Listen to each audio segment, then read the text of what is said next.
belum bisa masuk ke Zoom, Bu. Soalnya lagi terkendala ringan. Jadi yang mana yang siap kelompoknya? Jadi lagi ini ya kelompoknya berapa itu?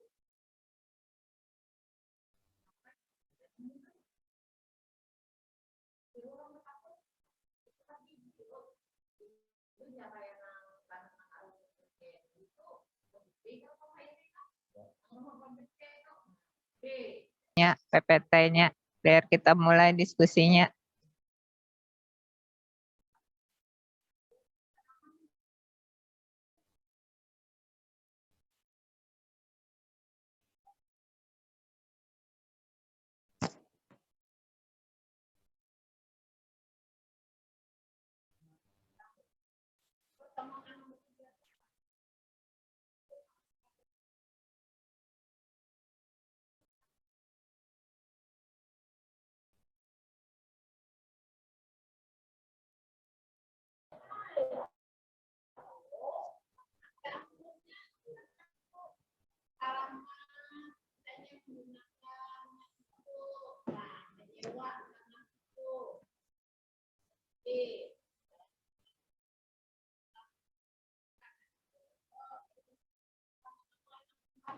Iya. Ya. Or.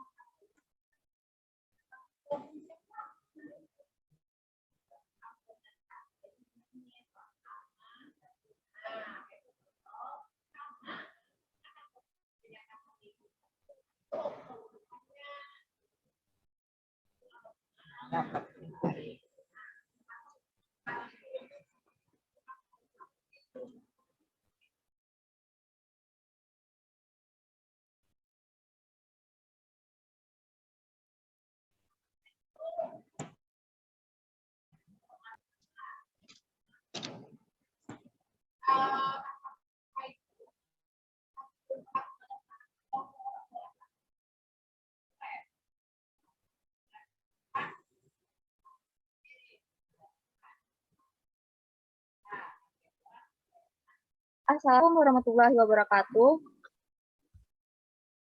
Selamat pagi semuanya. Di sini kami presentasikan proposal usaha program mahasiswa wirausaha Universitas Lambung Mangkurat tahun 2022.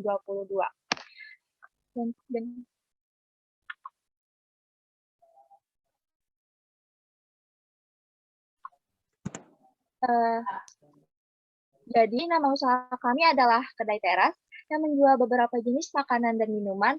Kami berdomisili di Jalan Veteran Komplek Perintis Indah, Kota Banjarmasin. Penanggung jawab tuh Indiresti Adela. Mengenal lebih lanjut apa sih Kedai Teras itu? Tak kenal maka tak sayang nih. Maka perkenalkan kami kelompok 1 yang beranggotakan 4 orang, yaitu saya sendiri Indiresti Adela dan rekan saya Nur Halida. Lanjut. Nama saya Raja Septiandi. Nama saya Jaini Fahmi. Baik, selanjutnya slide selanjutnya akan dilanjutkan oleh Jaini Fahmi. Baik, terima kasih. Di poin pertama ada deskripsi usaha. Kedai yang kami miliki menyediakan makanan cepat saji dan minuman yang beraneka ragam dan dapat dinikmati di tempat ataupun dibawa pulang. Mungkin banyak kedai-kedai di luar sana yang lebih bergengsi atau lebih dikenal banyak orang, tetapi tidak banyak kedai yang naturalistik dan instagramable banget untuk kebutuhan muda-mudi saat ini. Cocok untuk kebutuhan muda-mudi saat ini dan dapat menciptakan banyak cerita baik saat bersama dengan keluarga dan pasangan kalian. Oleh karena itu, kedai ini bukanlah warung biasa. Next.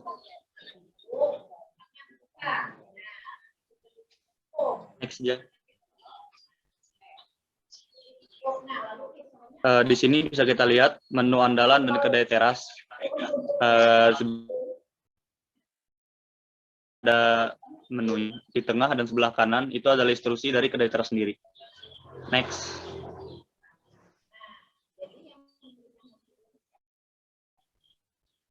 Rencana operasional usaha.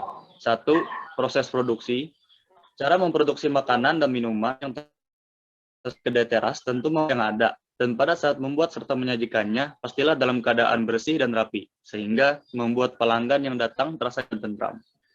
Kedua, struktur organisasi. Di sini ada 7 struktur, yaitu owner, general manager, operational manager, finance manager, marketing manager, kasir, boba, dan chicken maker. Next. Target usaha. Strategi pemasaran.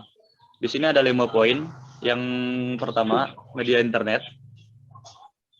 Dengan memanfaatkan kecanggihan teknologi zaman sekarang, tentu media internet khususnya media sosial adalah platform yang memasarkan usaha kuliner ini. Yang kedua, media spanduk. Biaya yang diperlukan tidak terlalu banyak untuk media ini, karena itulah media ini juga cocok menjadi salah satu media promosi. Yang ketiga, memiliki menu spesial dan menu small or large. Ciri khas suatu usaha kuliner merupakan suatu hal yang penting untuk dimiliki. Karena itu, akan menjadi tanda pengenal dari yang lainnya. Yang keempat, riset pasar. Belum usaha dijalankan, alangkah lebih baiknya melakukan riset pasar terlebih dahulu untuk mengamati pasar. Tujuannya adalah untuk mengetahui kondisi pasar dan target konsumen saat ini. Yang kelima, memilih konsumen yang berpotensi untuk menyebar kepada temannya. Dengan memilih konsumen yang suka bercerita, atau pelanggan yang banyak memiliki teman, maka mereka akan menceritakan sesuatu hal yang baru bagi mereka. Dan hal ini akan sangat efektif dan efisien dalam mempromosikan usaha yang dibangun. Terlebih lagi, tidak memerlukan biaya untuk strategi promosi ini. Baik, sekian dari saya. Kemudian akan dilanjutkan oleh Nur Halijah. Silakan. Baik, terima kasih. Kami menggunakan analisis usaha yaitu SWOT. Yang pertama, trade, harga yang terjangkau. Harga yang kami tawarkan mulai dari minuman hanya 15.000 saja, dan makanan mulai dari 30 sampai 50.000 rupiah. B. Kualitas yang berkualitas tentunya menjadi hal penting yang kedua setelah harga yang terjangkau, dan untuk memberikan kualitas yang terjamin tersebut, sumber bahan baku haruslah diperoleh dari produsen yang sudah terjamin juga kualitasnya. C. Memiliki ciri khas. Kedai kami tentu saja memiliki ciri khas. Dalamnya, ciri khas yang kami miliki adalah minuman yang kami sajikan dapat bumbu khusus yang berasal dari racikan kami sendiri. D. Tempat. Tentu saja, tempat yang kami kelola bersih dan cocok untuk kalangan anak muda yang biasakan kebutuhan stories karena tempatnya yang mebel banget. E. Pelayanan. Kepuasan adalah prioritas paling penting, maka dari itu kami menyediakan terbaik seperti tempat yang bersih, rapi, pelayanan cepat dan tepat. Next. Weakness. Tidak bisa menyediakan fasilitas tambahan seperti light music karena si tempat yang berada di dalam kompleks. Dan juga opportunity. Mayoritas masyarakat pasti tahu minuman boba, apalagi jika minuman tersebut disediakan pada tempat yang bikin anak muda tertarik, serta makan minuman yang memiliki bumbu racikan tangan sendiri. 4. Threats. Karena belum banyak usaha yang mengambil konsep seperti kedai teras, masalah kompetitor dapat dikesampingkan. Tapi setelah usaha ini berdiri, mungkin akan muncul usaha juga sama. Hal yang akan menghambat adalah harga bahan baku yang dapat berubah sewaktu-waktu, dan faktor alam juga menjadi salah satu hambatan karena merupakan sesuatu hal yang tidak dapat diprediksi. Next. Untuk kerja kami dalam sebulan terdapat libur 2 hari, setiap 2 minggu kami mengambil libur, yang mana hari yang kami ambil adalah hari Kamis dan Jumat. Berikut adalah kolom dari jadwal kegiatan kami. Selanjutnya akan dilanjutkan oleh Saudara Reja Septiandi. Baik, terima kasih. Rencana biaya. Rencana pendapatan. Di sini kami menyediakan harga yang bisa dibilang terjangkau murah. Minuman yang kami sediakan hanya 15.000 saja. Dan yang kami sediakan dimulai dari 10.000 sampai dengan 50.000. Dalam sebulan kami memiliki libur 2 hari. Dan sehari dia mendapatkan kurang lebih 1.500.000. Namun jumlah tersebut masih belum dihitung dalam uang bersih. Jadi kalau dihitung maka bisa kita cek seperti berikut ini. Biaya untuk bahan sama dengan 500.000. Per hari sama 1.500.000. Keuntungan dikurang biaya bahan sama dengan 1.500.000 dikurang 100.000 sama dengan 1 juta. Dalam 30 hari, kami melibur 2 hari, yaitu 28 hari. Hasil per bulan sama dengan 1 juta dikali 28 hari sama dengan 28 juta.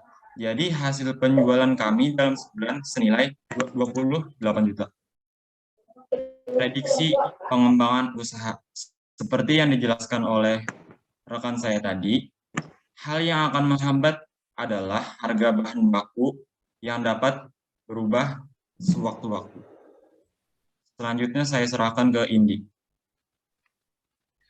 Oke, nah kami kan sudah menjelaskan apa sih kedai teras itu. Sekarang kami akan membuka sesi pertanyaan, bukan sesi curhat. Tanya saja kepada kami apabila ada yang kurang jelas. Pertanyaannya akan kami tampung dulu. Silakan, apakah ada yang bertanya? Oh, ini nggak usah ada sesi pertanyaan. Kedengaran lah, Ibu. Nah, ini Bu, kedengaran. Ini kan memaparkan usaha ya. Jadi kan ini bagaimana Ibu aja yang menanyakan lah. Bagaimana kiat-kiat untuk promosinya?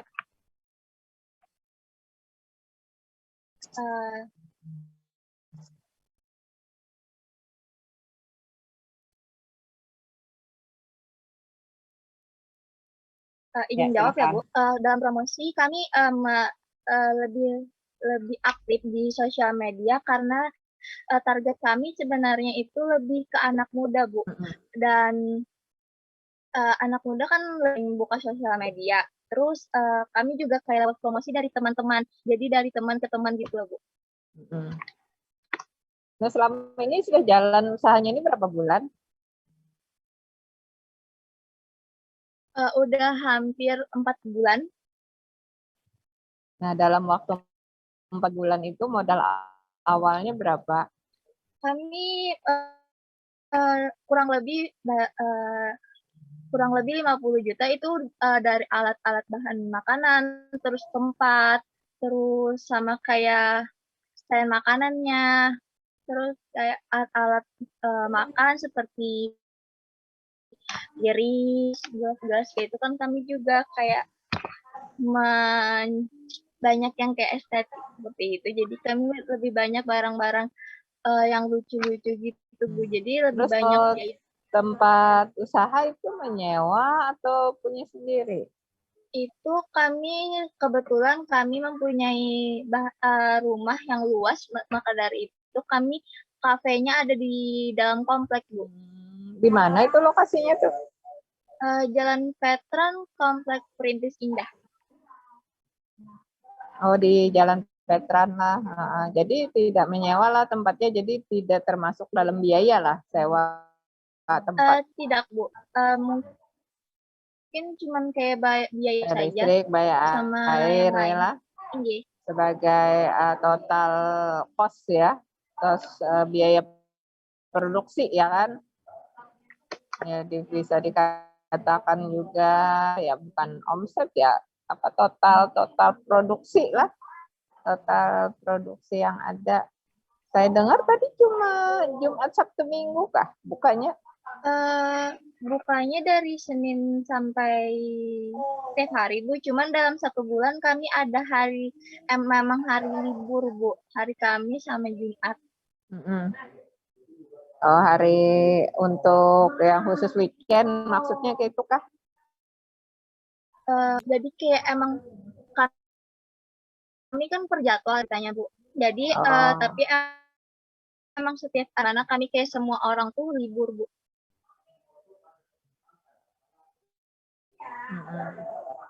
Oh, seperti itulah. Baik, aja dulu karena ini kan bukan diskusi makalah ya, jadi cuma Ibu aja yang ingin wawancara gitu. Nah, bisa aja nanti mudah-mudahan di tahun depan bisa dimasukkan ya di proposal PKM di 2023 ya, karena yang ini kan belum sempat ya. Sudah kemarin keburu juga ya proposalnya, jadi tidak berani juga kemarin mau mengusul. Jadi mudah-mudahan di semester depan ya, di tahun depan itu bisa mengajukan proposal kewirausahaan ya untuk biayai ya. Itu saja next ya untuk presentasi kelompok 2. Tutup dulu, Bu. Bisa? Ya, bisa dilanjut ke kelompok 2 lagi ya. Terima kasih ya. Usahanya cukup sangat menarik usahanya. Ya.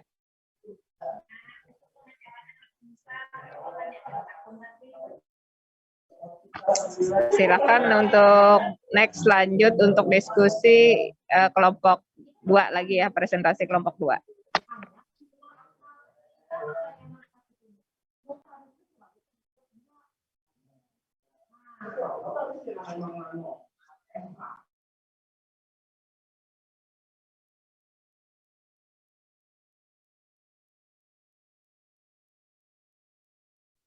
Apakah suara saya bisa terdengar?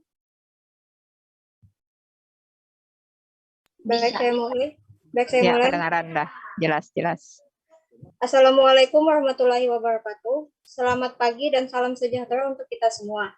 Terima kasih kepada Ibu Syahridah SHMH, selaku dosen pemangku pada mata kuliah kewirausahaan pada hari ini, yang telah memberikan kesempatan bagi kami untuk mempresentasikan hasil proposal kami pada hari ini, serta teman-teman berbahagia.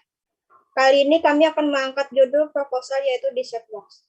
Kenapa kami ingin membahas ini? Karena seperti yang kita ketahui bahwa dessert box sekarang tengah naik daun dan sangat cocok untuk semua kalangan, terutama anak sekarang. Sebelum masuk ke proposal, izinkan saya sebagai moderator pada hari ini akan memperkenalkan kelompok kami yang beranggotakan 4 orang. Next.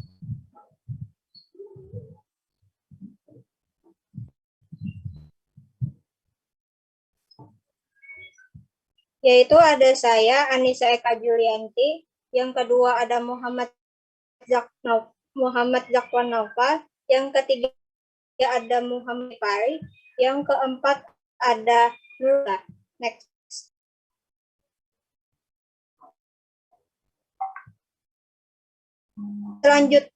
Selanjutnya kita akan masuk ke dalam isi proposal, yaitu latar belakang, deskripsi usaha, analisis usaha, rencana pemasaran, daftar bahan,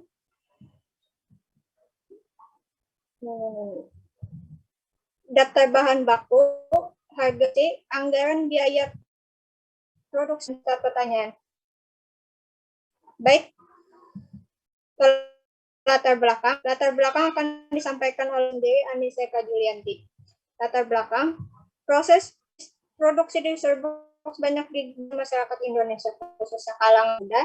Produksi ini umum dibuat dengan bahan dasar susu, dapat dinikmati pada berbagai kesempatan atau tidak terbatas pada acara tertentu saja. Seiring perkembangan produk dessert box di Indonesia, dessert box tidak lagi hanya dimakan sebagai makanan penutup, tapi juga dikonsumsi sebagai makanan selingan atau snack. Hal ini dibuktikan dengan banyaknya restoran maupun kafe yang menyediakan dessert box sebagai menu pelengkapnya. Dan perkembangan dessert dapat menjadi sumber inspirasi, peluang usaha menjanjikan karena setelah memiliki tren dan pasar tersendiri di masyarakat, bahkan telah menjadi style. Untuk rencana deskripsi usaha dan analisis usaha akan disampaikan oleh kepada Nur Fadila. Silakan. Baik, jadi di sini saya akan menjelaskan tentang deskripsi usaha. Jadi jenis usaha yang dikembangkan adalah penggolongan milenial dengan berbagai macam variasi. Yang pertama ada kegunaan, keunggulan, keunikan, atau inovasi produk. Jadi dessert box ini bisa dikonsumsi oleh semua kalangan, baik dewasa, remaja, maupun anak-anak. Selain itu juga enak dinikmati sebagai hidangan penutup tertutup, bentuknya yang unik serta praktis dan memiliki berbagai macam rasa. Kemudian waktu penjual 4 kali dalam seminggu atau hari efektif bekerja. Kemudian ada analisis usaha. Yang pertama, kelebihan usaha yaitu memiliki rasa yang sangat enak karena menggunakan bahan baku yang berkualitas dan tampil menarik. Yang kedua, kelemahan usaha yaitu sulit mendapatkan bahan baku diinginkan, mahal, dan produk tidak tahan lama. Kemudian kesempatan usaha, masyarakat yang gemar membeli makanan dengan tampilan menarik, sosial media membantu untuk pemasaran dengan cepat. Yang terakhir ada ancaman usaha, akan muncul pesaing baru dengan usaha yang sama dan masyarakat yang cepat bosan.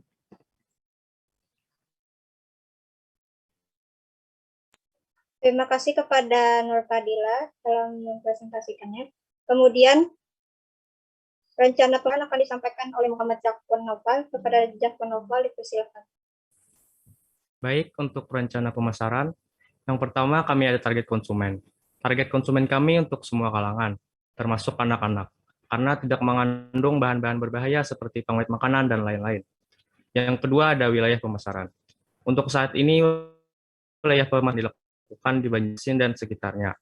Namun nantinya akan diperluas ke daerah lainnya di Indonesia. Yang ketiga ada situasi persaingan. Banyaknya sosial media yang dapat digunakan secara gampang untuk mencari resep yang sama dengan produk. Lebih ekonomisnya, masih banyaknya masyarakat yang kurang mengetahui tentang produk.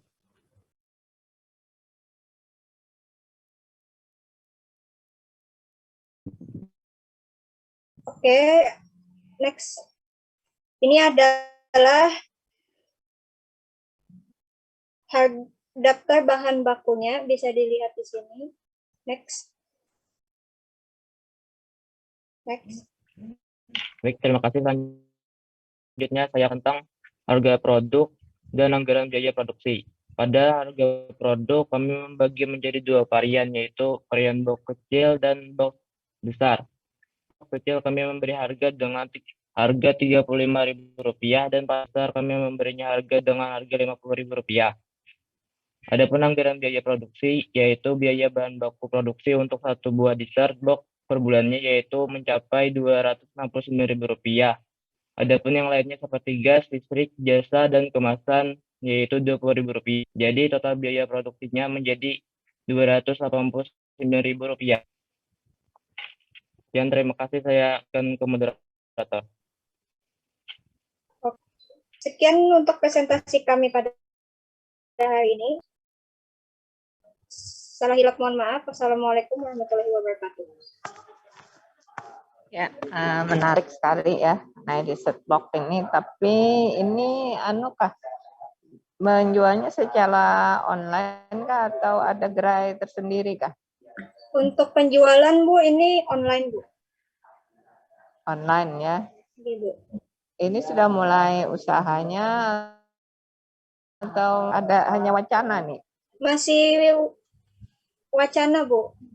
Si wacana ya, jadi itu biayanya berapa ya? Oh, berarti nanti kembangkan aja ya beberapa macam produk ya. Di set box itu kan macam-macam ya, rasanya apanya ya supaya menarik ya.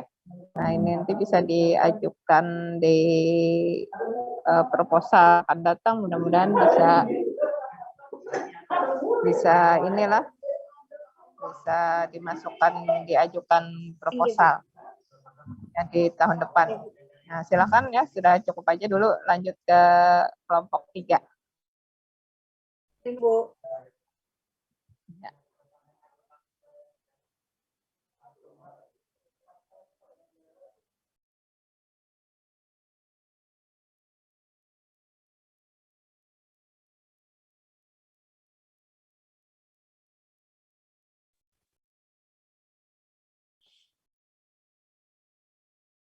Assalamualaikum warahmatullahi wabarakatuh. Selamat pagi. Sebelumnya saya ingin mengucapkan terima kasih kepada Ibu Sarida yang sudah memberikan waktu kepada kelompok kami untuk mempresentasikan produk kewirausahaan kami. Sebelumnya, izin kami memperkenalkan diri. Kami dari kelompok 3 yang beranggotakan saya, Muhammad Nur Aldi, sebagai moderator, lalu Ahmad Faisal Fikri, Evan Silau, dan Radisha Raudahlia. Judul usaha yang kami ambil produk kami adalah Kitchen Story dan jenis usaha kami berbidang pada makanan berat.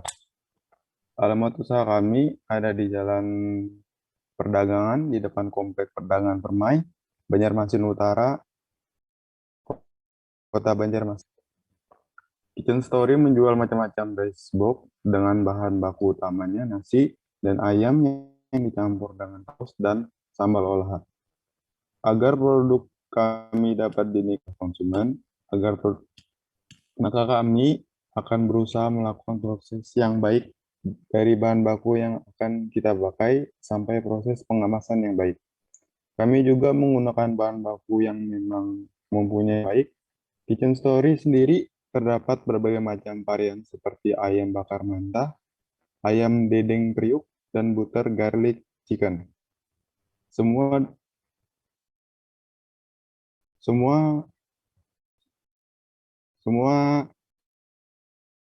kami perlu secara alami dengan proses yang higienis, sehat, dan tanpa pengawet, dan kami juga dapat menjamin kebersihan dan keamanan produksi ini sehingga aman untuk dikonsumsi. Terlebih lagi untuk masyarakat, Racebox sangat digemari karena praktis sebagai pengisi energi saat membutuhkan energi dalam waktu yang terbatas. Anak-anak muda juga banyak yang menggemari Racebox karena pilihan saus dan sambal yang beragam tadi. Jika bosan dengan sajian nasi yang itu-itu saja, setiap hari Racebox menjadi pilihan yang baik. Deskripsi usaha. Kitchen Story menjual macam-macam Racebox dengan bahan baku utama nasi dan ayam yang dicampur dengan tambahan saus dan sambal olahan agar produk kami dapat dinikmati oleh konsumen, maka kami akan berusaha melakukan proses yang baik dari kualitas yang baik pula dari bahan baku tersebut yang akan kita pakai hingga proses pengemasan yang baik nantinya. Kitchen Story sendiri memiliki beberapa varian menu, yaitu ayam sambal mata, ayam dendeng periuk, dan butter garlic chicken. Selanjutnya akan dijelaskan oleh rekan saya, Radisha Raudahlia Putri. Tempat dan waktu dipersilakan. Pelaksanaan proses produksi sendiri tahap sebagai berikut. Yang pertama, di mana dalam tahap ini memilih bahan-bahan produksi yang berkualitas tinggi untuknya bahan yang berkualitas rendah. Kedua, tahap pembersihan, di mana dalam tahap ini semua bahan-bahan tadi dibersihkan